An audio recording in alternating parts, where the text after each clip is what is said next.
Hello guys, my name is Mohit Gupta and I am student of Allahabad university. ठीक है, आज हम पढ़ने वाले हैं फिजियोलॉजी ऑफ रेस्पायरेशन। ठीक है, तो रेस्पायरेशन से पहले हम लोग ने पढ़ा है डाइजेशन। ठीक है, और डाइजेशन किसका होता है ना। डाइजेशन हमने पढ़ा, डाइजेशन किसका होता है, फूड का डाइजेशन होता है ना। फूड का डाइजेशन होता है और इस फूड का जब ऑक्सीडेशन कराएंगे तब हमें हमारे पास क्या बनेगी, एनर्जी बनेगी, है ना। जब इस फूड का ऑक्सीडेशन होगा तो एनर्जी बनेगी। अब ऑक्सीडेशन से एनर्जी बन रही है तो ऑक्सीडेशन मतलब कि रेस्पायरेशन क्या रोल निभा रहा है, हमको तो एनर्जी तो मिल गई भैया कि चलने वलने के लिए, तो डायरेक्ट ऑक्सीडेशन होगा, एनर्जी बनेगी। ठीक है, तो रेस्पायरेशन क्या कर रहा है इसमें, रेस्पायरेशन कर रहा है ऑक्सीडेशन के लिए। ऑक्सीडेशन किसके थ्रू होगा, ऑक्सीजन के थ्रू ऑक्सीडेशन होगा, तो वो ऑक्सीजन प्रोवाइड कराएगा, रेस्पायरेशन के थ्रू ऑक्सीजन प्रोवाइड होगा तब एनर्जी बनेगी, है ना। जितना भी हम लोग फिजियोलॉजी पढ़ते हैं, फिजियोलॉजी में मेन काम है एनर्जी प्रोवाइड कराना। ठीक है, तभी लोकोमोशन होगा, इस एनर्जी से सारे काम होते हैं। ठीक है, तो वो है कि डाइजेशन ने हमें फूड प्रोवाइड किया है और रेस्पायरेशन ने हमें ऑक्सीजन प्रोवाइड किया, ऑक्सीडेशन द्वारा एनर्जी बनी, सिंपल सी बात है। तो रेस्पायरेशन क्या है, रेस्पायरेशन की डिफिनीशन में लिख देता हूँ कि respiration is catabolic process in which the respired oxygen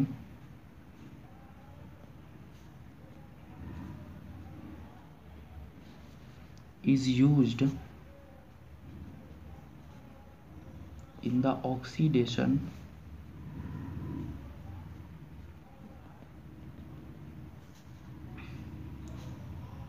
of food,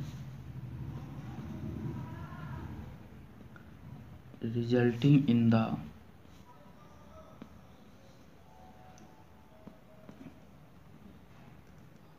release of energy। ठीक है, तो वही चीज़ मैंने लिख दी कि कैटाबोलिक प्रोसेस है जिसमें क्या होता है, जो रेस्पायर्ड ऑक्सीजन होता है उसका यूज़ कहाँ करते हैं हम लोग, ऑक्सीडेशन से, जिससे एनर्जी रिलीज होती है। वही डिफिनीशन के फॉर्म में लिख दी कि respiration is the catabolic process in which the respired oxygen is used in the oxidation of food resulting in the release of energy. ठीक है, तो इस डिफिनीशन के अकॉर्डिंग क्या हो गया, रेस्पायरेशन के दो स्टेप्स हो गए ना भाई साहब। रेस्पायरेशन के कितने स्टेप हो गए, दो स्टेप्स हो गए। एक स्टेप्स हो गया आपका ब्रीदिंग और दूसरा स्टेप हो गया आपका ऑक्सीडेशन। ब्रीदिंग से ही तो भैया ऑक्सीजन मिलेगी, डिफिनीशन के थ्रू लिखा हमने, है ना, और कोई चीज़ नहीं है, डिफिनीशन के थ्रू लिखा, सिंपल सी बात है। अब जान गए कि रेस्पायरेशन क्या होता है, रेस्पायरेशन में ब्रीदिंग होती है, दूसरा ऑक्सीडेशन होता है। अब जानिए कि जो रेस्पायरेशन है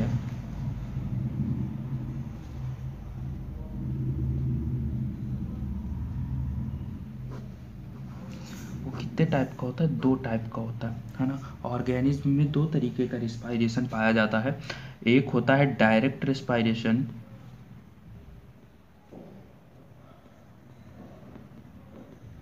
और एक होता है इनडायरेक्ट, है ना। एक होता है डायरेक्ट रेस्पायरेशन, दूसरा क्या होता है, इनडायरेक्ट रेस्पायरेशन। ठीक है, और दोनों में अंतर क्या है भाई साहब, कि डायरेक्ट रेस्पायरेशन में क्या होता है कि gas exchange bye diffusion, gas exchange bye diffusion. ठीक है, अब इसका मतलब समझा देता हूँ आपको। ये जो डायरेक्ट रेस्पायरेशन है ये एक्वाटिक ऑर्गेनिज्म में पाया जाता है। अब एक्वाटिक ऑर्गेनिज्म कौन कौन से हैं, जैसे मैं कह दूँ कि प्रोटोजोआ, प्रोटोजोआ फाइलम में जितने ऑर्गेनिज्म आएंगे सारे एक्वाटिक हैं। पोरीफेरा, है ना, सीलोन्ट्रेटा, इन सारे फाइलम, तीनों फाइलम में डायरेक्ट रेस्पायरेशन पाया जाता है। ठीक है, जैसे अब ये एक्वाटिक है, एक्वाटिक है तो इनकी जो सेल होगी, जैसे प्रोटोजोआ यूनिसेलर है, उनकी जो सेल है उनके बाहर क्या होगा, जो सराउंडिंग मीडियम है, सराउंडिंग मीडियम क्या होगा, वाटर होगा, सराउंडिंग मीडियम क्या होगा, वाटर होगा, तो ये सेल सराउंडिंग मीडियम से डायरेक्ट ऑक्सीजन लेगा ना, और सराउंडिंग मीडियम को डायरेक्ट CO2 देगा ना डिफ्यूजन के थ्रू, जिसकी कॉन्सेंट्रेशन ज़्यादा है ना, नीचे जिसकी कॉन्सेंट्रेशन ज़्यादा, जो CO2 है डायरेक्ट सेल निकालेगा और डायरेक्ट ऑक्सीजन जाएगी डिफ्यूजन के थ्रू, जिस कम ज़्यादा कॉन्सेंट्रेशन से कम कॉन्सेंट्रेशन के थ्रू, है ना। ये चीज़ है direct respiration, gas exchange bye diffusion, direct, है ना। अब इनडायरेक्ट रेस्पायरेशन पढ़ते हैं। इनडायरेक्ट रेस्पायरेशन में क्या होता है, इनमें पाया जाता है gas exchange through the respiratory organ. इनमें एक स्पेशल चीज़ पाई जाती है, रेस्पायरेटरी ऑर्गन। जितने भी लार्जेस्ट इन्वर्टिब्रेट हैं, बड़े बड़े इन्वर्टिब्रेट्स हैं, उनमें रेस्पायरेटरी ऑर्गन पाया जाता है, ठीक है। अब रेस्पायरेटरी ऑर्गन पाया गया तो भैया डायरेक्ट, जिसने ये जो डायरेक्ट रेस्पायरेशन होता था कि भैया बाहर सराउंडिंग मीडियम वाटर था, और उससे डायरेक्ट हम लोग क्या ऑक्सीजन उसमें डिजॉल्व रहती थी, उससे ऑक्सीजन ले लेते थे, CO2 इसी वाटर में छोड़ देते थे, कितना सिंपल हो गया था डिफ्यूजन के थ्रू। अब इसमें हमारे पास क्या है, रेस्पायरेटरी ऑर्गन है। रेस्पायरेटरी ऑर्गन है तो पहले जो सराउंडिंग मीडियम से ऑक्सीजन लेंगे वो रेस्पायरेटरी ऑर्गन में जाएगा, और फिर रेस्पायरेटरी ऑर्गन से टिश्यू में जाएगा, सेल्स में जाएगा ऑर्गेनिज्म के, ठीक है। इस फिगर के थ्रू समझते हैं, ठीक है। जैसे ह्यूमन में लंग्स होता है रेस्पायरेटरी ऑर्गन, ठीक है, और पहले जो है एक्सटर्नल इन्वायरमेंट से ऑक्सीजन ली जाएगी, एक्सटर्नल इन्वायरमेंट से ऑक्सीजन आएगी लंग्स में, ठीक है, लंग्स में आएगी, ठीक है, जिसे हम लोग बोलेंगे एक्सटर्नल रेस्पायरेशन। गैस का एक्सचेंज क्या हुआ, रेस्पायरेटरी ऑर्गन और एक्सटर्नल इन्वायरमेंट के थ्रू हुआ, ठीक है, तो वो क्या हुआ, एक्सटर्नल रेस्पायरेशन। इंटरनल रेस्पायरेशन क्या है कि जो गैस का एक्सचेंज होगा वो किसके होगा, ब्लड वेसल्स और सेल्स के बीच होगा, ब्लड वेसल्स एंड सेल्स के बीच होगा, उसे बोलेंगे इंटरनल रेस्पायरेशन, ठीक है। तो एक्सटर्नल रेस्पायरेशन क्या हुआ, exchange of gases between the external environment and the blood of respiratory organ. और इंटरनल रिस्पायरेशन क्या हो गया, exchange of gas between the blood vessels and the body of cells, ठीक है। ये चीज़ आपको समझ में आई कि जो इनडायरेक्ट रेस्पायरेशन है ये भी दो टाइप का हो गया, इंटरनल एंड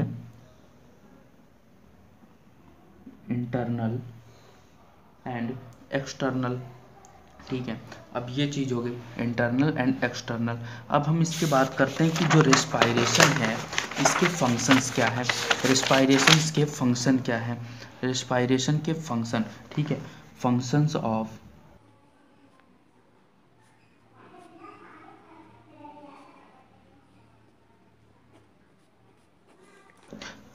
ऑफ रेस्पायरेशन जान लेते हैं। सबसे पहला फंक्शन है एक्सचेंज ऑफ गैस,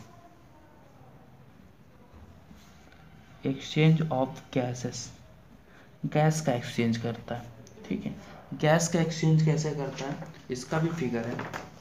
ये होता है ये जो हमारा लंग्स होता है उसकी एल्वुलाई है, ठीक है। इसको पहले ये समझ लीजिए, ये हमारा लंग्स है, ह्यूमन लंग्स, जिसमें पहले आता है ब्रोंक्यूल्स से लीड्स होते हैं एल्वुलाई, ठीक है। Primary bronchi, secondary bronchi, tertiary bronchi, फिर उसके आगे आता है ब्रोंक्यूल्स, और फिर एक आता है टर्मिनल ब्रोंक्यूल्स। टर्मिनल ब्रोंक्यूल्स में एल्वुलाई लीड्स होती है, ठीक है, जो जिसमें मतलब क्या एयर का एक्सचेंज होता है, ठीक है। कैसे, ये है टर्मिनल एल्वुलाई, मतलब सॉरी टर्मिनल ब्रोंकाई की एल्वुलाई, ठीक है। और इसमें दो तरीके की जो एल्वुलाई की स्क्वामस सेल है, स्क्वामस कैसी सेल होती है, एंडोथेलियल सेल होती है ना, एंडोथेलियल सेल होती है, मतलब एपिथेलियम सेल है, इंडो एपिथेलियम। और उनमें जो एपिथेलियल सेल होती है उनमें क्या होता है, बेसमेंट मेम्ब्रेन पाई जाती है सेल के साथ, ठीक है। तो ये स्क्वामस सेल है, स्क्वामस सेल की क्या है, बेसमेंट मेम्ब्रेन है, ये बेसमेंट मेम्ब्रेन है। और ये squamous cell of blood capillary है, और ये उसकी बेसमेंट मेम्ब्रेन है, इन दोनों की बेसमेंट मेम्ब्रेन जुड़ गई, और है ना, और इनके मतलब कि ऑक्सीजन का एक्सचेंज होने लगेगा, ऑक्सीजन का और CO2 कार्बन डाइऑक्साइड का एक्सचेंज ऑफ करने लगेगा। तो ये क्या है, एक्सचेंज ऑफ गैसेस, ठीक है, ये क्या है, एक्सचेंज ऑफ गैसेस है, ठीक है, आप एक्सचेंज ऑफ गैसेस से समझ गए होंगे कैसे होता है ना। अगली फंक्शन आता है regulation of pH. Regulation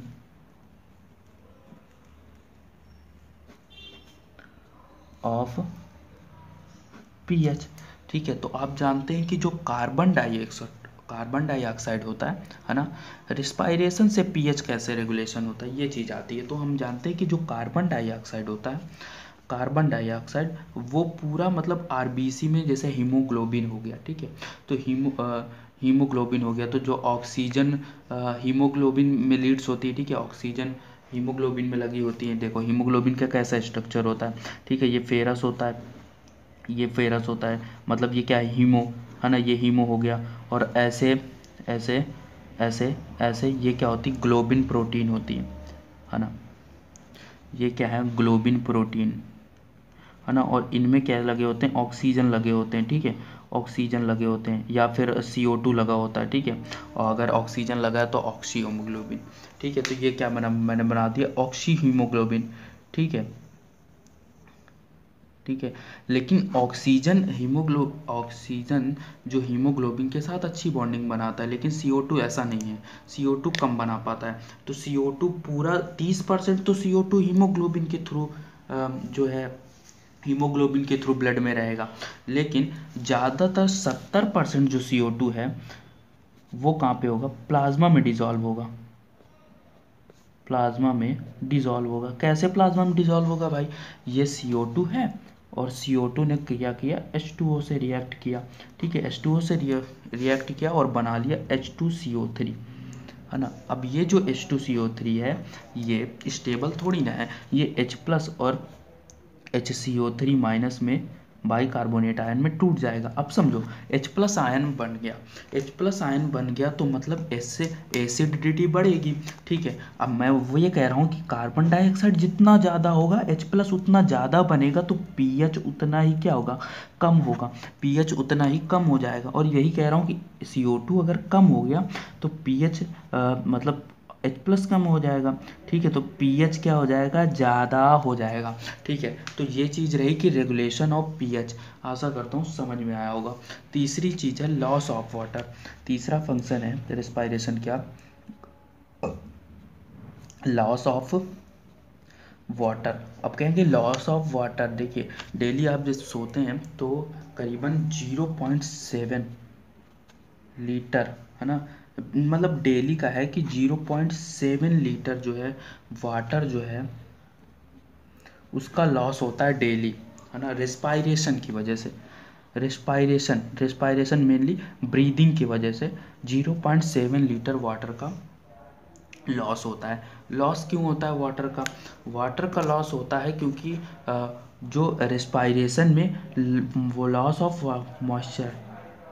moisture, क्योंकि जब रेस्पायरेशन करते हैं तो मॉइस्चर का लॉस होता है, वही वाटर है, ठीक है।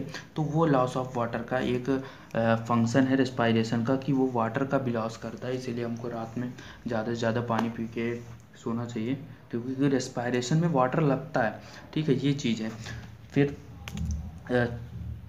चौथा अगर फंक्शन की बात करूँ तो साउंड प्रोडक्शन, है ना। अब एक चीज़ नई चीज़ मिली कि भैया जो रेस्पायरेशन के थ्रू कैसे साउंड, हम जैसे बोल रहे हैं तो उसमें रेस्पायरेशन ज़रूरी है क्या, हाँ ज़रूरी है, क्योंकि जब तक एयर का एक्सचेंज नहीं होगा तो जो लैरिंग्स होती ना, जैसे फिगर मैंने दिखाया, यहाँ से एयर का जब तक ये जो लैरिंग्स है, लैरिंग्स को क्या बोलते हैं, वॉइस बॉक्स, ठीक है। तो जो लैरिंग्स होती हैं, लैरिंग्स में जब तक वाइब्रेशन नहीं होता, लैरिंग्स में जब तक वाइब्रेशन नहीं होता, और वाइब्रेशन कैसे होगा, थ्रू एयर एक्सचेंज, है ना। जब तक वाइब्रेशन नहीं होगा तब तक साउंड कैसे आएगी, और जब वाइब्रेशन होगा तो साउंड आएगी ना, तो साउंड प्रोडक्शन में आता है ना। और पांचवा फंक्शन है हमारा स्मेल रिसेप्टर्स।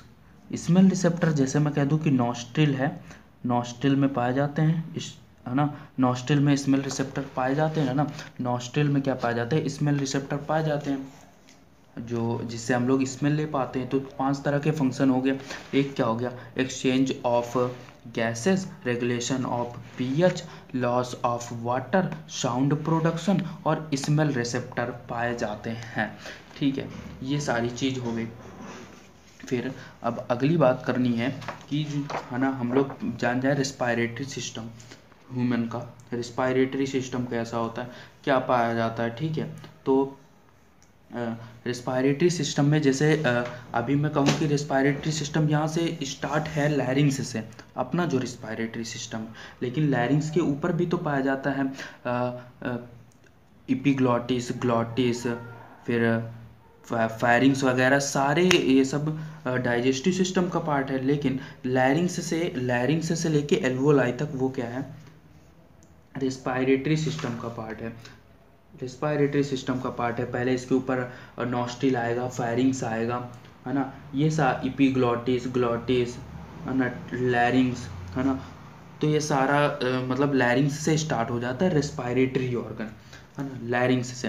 लैरिंग्स हो गया, ये इसे वॉइस बॉक्स कहते हैं। इसमें वाइब्रेशन होगा तो साउंड प्रोडक्शन होगा। वाइब्रेशन कब होगा, एयर एक्सचेंज के थ्रू वाइब्रेशन होगा, है ना। और इसके नीचे आएंगे लैरिंग्स के, तो ट्रैकिया पाया जाता है। ट्रैकिया में सी शेप्ड, है ना, सी शेप्ड रिंग पाई जाती हैं, किसकी, कार्टिलेज की। ये जो आपको रिंग दिख रही ना, ये सी शेप्ड रिंग है जो कि कार्टिलेज की बनी होती है। कहाँ पे, ट्रैकिया में।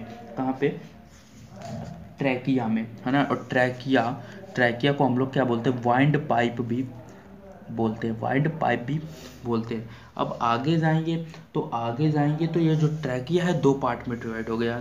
एक ब्रोंकाई में मतलब डिवाइड हो जाएगा। इधर वाले को प्राइमरी ब्रोंकाई, मतलब ये इसे भी प्राइमरी ब्रोंकाई, इसे भी प्राइमरी, एक लेफ्ट है, दूसरा राइट प्राइमरी ब्रोंकाई। ठीक है, ये राइट प्राइमरी ब्रोंकाई है और ये लेफ्ट प्राइमरी ब्रोंकाई है। ये प्राइमरी ब्रोंकाई, फिर ये सेकेंडरी ब्रोंकाई, सेकेंडरी के बाद टर्सरी ब्रोंकाई, और टर्सरी के बाद उसे ब्रोंकियोल्स बोलना चालू कर देते हैं। फिर जो टर्मिनल ब्रोंकियोल्स होता है उसमें वो क्या लीड्स करता है, एल्वोलाई। उसमें एल्वोलाई लगे होते हैं जो कि क्या करेगा, एक्सचेंज ऑफ गैस, जो गैस का एक्सचेंज करेगा। ठीक है, तो ये चीज़ रही क्या, रेस्पायरेटरी सिस्टम हो गया। आगे हम पढ़ेंगे मैकेनिज्म ऑफ गैस एक्सचेंज, है ना। मैकेनिज्म ऑफ गैस एक्सचेंज पढ़ेंगे अगले वीडियो में। यहाँ तक वीडियो अच्छा लगा, अब वीडियो की जो नोट्स जो वीडियो की वो प्रोवाइड होगी। अभी तो मैं समझाने के बेस में लिख रहा था तो राइटिंग भी अच्छी नहीं बनाई। ठीक है, जो नोट्स होगा वो डिस्क्रिप्शन में मैंने डाल दी है। नोट्स कहाँ पे मिलेगा, डिस्क्रिप्शन में, है ना। बिल्कुल एक्यूरेट नोट्स है, डिस्क्रिप्शन में है। ठीक है, थैंक यू।